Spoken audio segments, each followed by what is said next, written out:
사람의 눈빛을 보면 그 속내를 알 수 있다고 하죠. 하지만 저는 그걸 너무 늦게 깨달았습니다. 50대 후반 다시 찾아온 사랑. 외로웠던 제게 그녀는 따뜻한 온기였고 새로운 희망이었습니다. 하지만 결혼 후 아버지는 단번에 그녀를 수상하게 여겼습니다. 이 여자 뭔가 이상하다. 내가 진짜 제대로 알고 결혼한 거 맞냐? 저는 웃어넘겼습니다. 하지만 결국 저는 그녀의 숨겨진 진실을 알게 되는 순간 모든 것을 잃을 뻔했죠. 그리고 가까스로 지옥에서 벗어날 수 있었습니다. 이제부터 제가 직접 겪은 충격적인 이야기를 들려드리겠습니다. 저는 20대 후반에 결혼해 평범한 가장으로 살았습니다. 아내와 함께 두 아이를 키우며 소소한 행복을 누리던 제 삶은 아내가 병으로 세상을 떠나면서 완전히 뒤바뀌었습니다. 아내를 떠나보낸 후 저는 깊은 상실감 속에서 오랜 시간 방황했습니다. 집안은 휑하게 비어 있었고 아이들은 각자의 삶을 꾸려가며 집을 떠나 있었습니다. 혼자가 된 저는 허전한 식탁 앞에서 혼자 식사를 하며 텅 빈 거실 소파에 몸을 기댄 채 TV만 멍하니 바라보곤 했습니다. 외로움은 점점 깊어졌고 나도 모르게 사람을 갈구하게 되었습니다. 그런 제 앞에 한 여자가 나타났습니다. 정숙 씨. 그녀는 40대 후반의 여성으로 한 번의 이혼 경험이 있다고 했습니다. 그녀는 단아한 외모에 긴 생머리를 가졌으며 차분한 말투와 따뜻한 미소로 사람을 편안하게 만드는 분위기를 풍겼습니다. 우리는 소개팅 자리에서 처음 만났습니다. 저는 오랜만에 자리라 어색함을 감추지 못했지만 그녀는 조심스러운 태도로 저를 배려하며 다가왔습니다. 병진 씨, 제가 이런 자리에서 만남을 가져본 적이 없어서 좀 서툴러도 이해해 주세요. 그녀는 부끄러운 듯 웃으며 말했습니다. 저는 그녀의 맑은 눈동자를 보며 가슴 한편에서 묘한 떨림을 느꼈습니다. 데이트를 할 때도 그녀는 매우 다정한 사람이었습니다. 추울까봐 손난로를 준비했어요. 이거 꼭 주머니에 넣고 다니세요. 혹시 허리 아프시지 않아요? 제가 마사지 배웠던 적이 있는데 한번 해드릴까요? 그녀는 작은 것 하나에도 신경을 써 주었고 저는 점점 그녀를 신뢰하게 되었습니다. 그리고 결국 저는 그녀와 재혼을 결심했습니다. 하지만 그 선택이 제 인생을 송두리째 뒤흔들 것이라는 걸 그땐 몰랐습니다. 재혼 후 저는 정숙 씨와 함께 아버지를 찾아뵈었습니다. 우리 아버지는 80대의 연세에도 불구하고 정정하셨습니다. 젊은 시절부터 장사를 하며 넉넉한 재산을 모으셨고 주변 사람들로부터 존경받는 분이셨습니다. 그러나 아버지는 정숙 씨를 처음 보자마자 얼굴이 굳어지셨습니다. 이 여자 뭔가 수상하다. 이 결혼 다시 생각해봐라. 저는 순간 당황했습니다. 아버지, 무슨 말씀을 그렇게 하세요?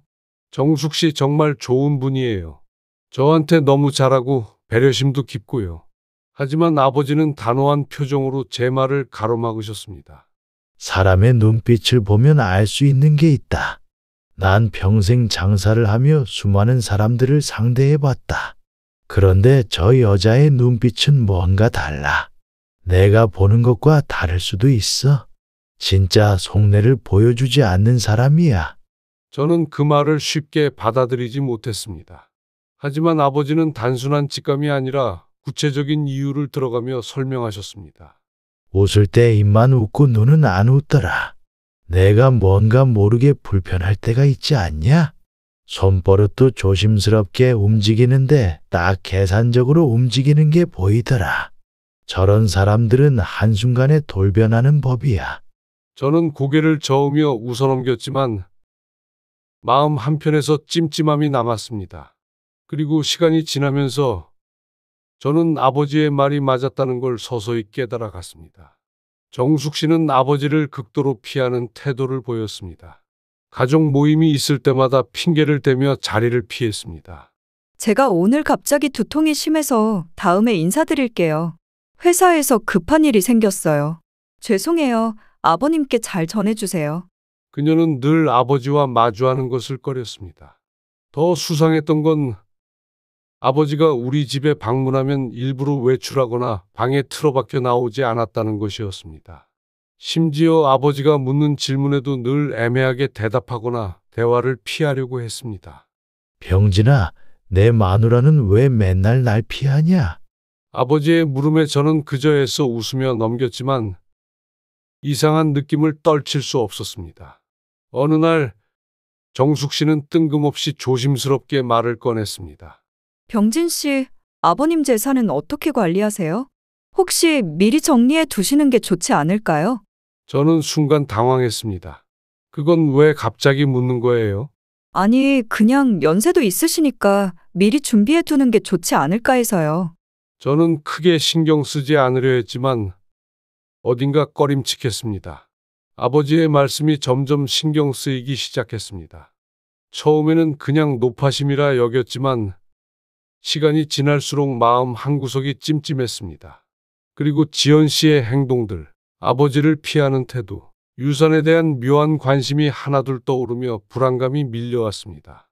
혹시라도 저는 그 생각을 끝까지 하지 못했습니다.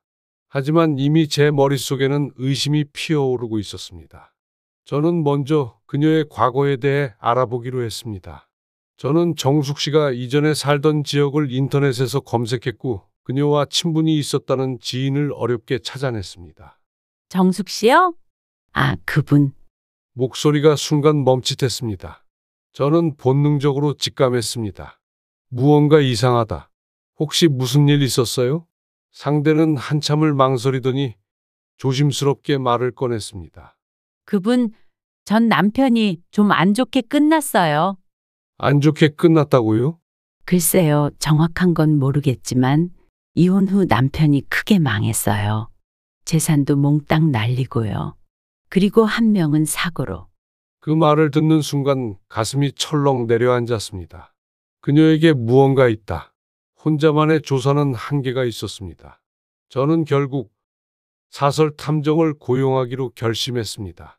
탐정 사무실에서 만난 중년 남성은 제 이야기를 듣고 고개를 끄덕였습니다.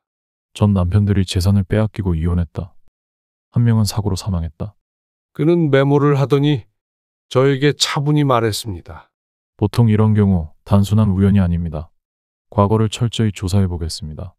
저는 불안한 마음으로 기다렸습니다. 그리고 며칠 후 탐정에게서 전화가 걸려왔습니다. 병진 씨, 이거 생각보다 심각한데요. 탐정이 내민 자료에는 믿기 어려운 사실이 적혀 있었습니다. 그녀는 이미 3번의 결혼과 이혼을 반복했습니다. 전 남편들은 모두 재산을 빼앗긴 채 파산했습니다. 마지막 남편은 이혼 후 얼마 지나지 않아 의문의 사고로 사망했습니다. 그녀는 전 남편들을 하나둘씩 이용하고 재산을 모두 빼앗은 후 떠났습니다. 그리고 마지막 남편의 유산까지 가로챈 뒤 감쪽같이 사라졌습니다. 저는 손에 든 서류를 덜덜 떨리는 손으로 내려놓았습니다. 제가 사랑한 여자는 대체 누구였을까요?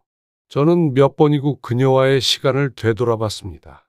그리고 이제야 깨달았습니다. 그녀가 처음부터 저를 속이고 있었다는 것을. 그녀가 보여줬던 다정함, 배려심, 따뜻한 미소. 그 모든 것이 가면이었습니다. 가슴이 미친 듯이 뛰었습니다. 숨이 턱 막혔습니다. 온몸에 소름이 돋았습니다. 이 여자는 위험하다. 그제야 저는 아버지의 말씀이 옳았음을 깨달았습니다.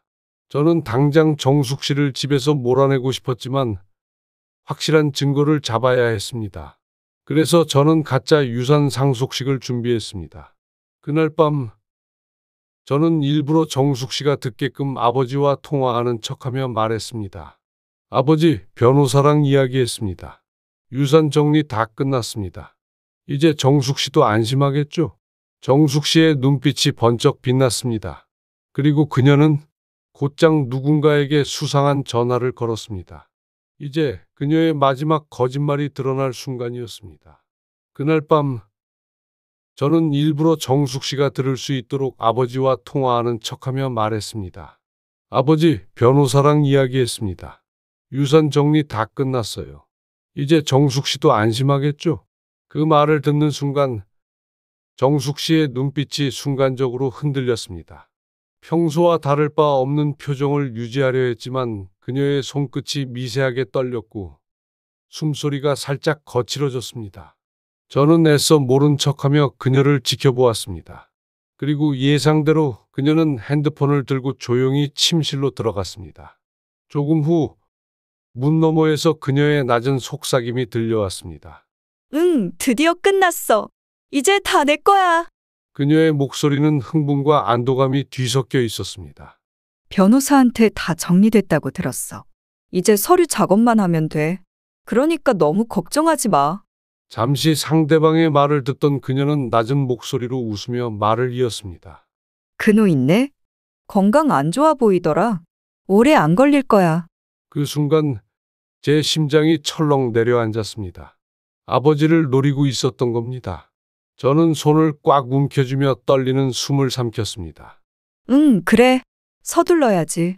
혹시 변수가 생기면 그녀는 한참을 듣다가 다시 입을 열었습니다. 전처럼 하면 되지 뭐. 어차피 이 바보 같은 남자는 다 믿고 있으니까. 그녀의 말투는 너무도 자연스러웠습니다. 마치 이런 일을 여러 번 해본 듯한 태도였습니다. 필요 없어지면 정리하면 되잖아. 전 남편들처럼. 그 말을 듣는 순간 저는 온몸이 얼어붙었습니다. 그녀의 목소리는 차가웠고 감정이 전혀 섞여 있지 않았습니다. 그동안 그녀가 보여준 따뜻한 미소, 다정한 손길, 배려심 깊은 말투, 그 모든 것이 가면이었습니다. 저는 그녀가 누구에게 전화를 걸었는지 알 수 없었지만 분명 그녀를 돕는 공범이 있을 것이라 직감했습니다. 그 순간 옆방에서 조용히 대기하던 경찰과 변호사가 신호를 주었습니다. 모든 녹음은 이미 확보된 상태였습니다. 저는 조용히 방문 앞에서 기다리다가 그녀의 통화가 끝나는 순간 문을 벌컥 열었습니다. 정숙 씨는 깜짝 놀라며 핸드폰을 숨기려 했지만 이미 늦었습니다. 누구랑 통화 중이었어? 제 차가운 목소리에 그녀는 당황한 기색을 보이며 얼버무렸습니다.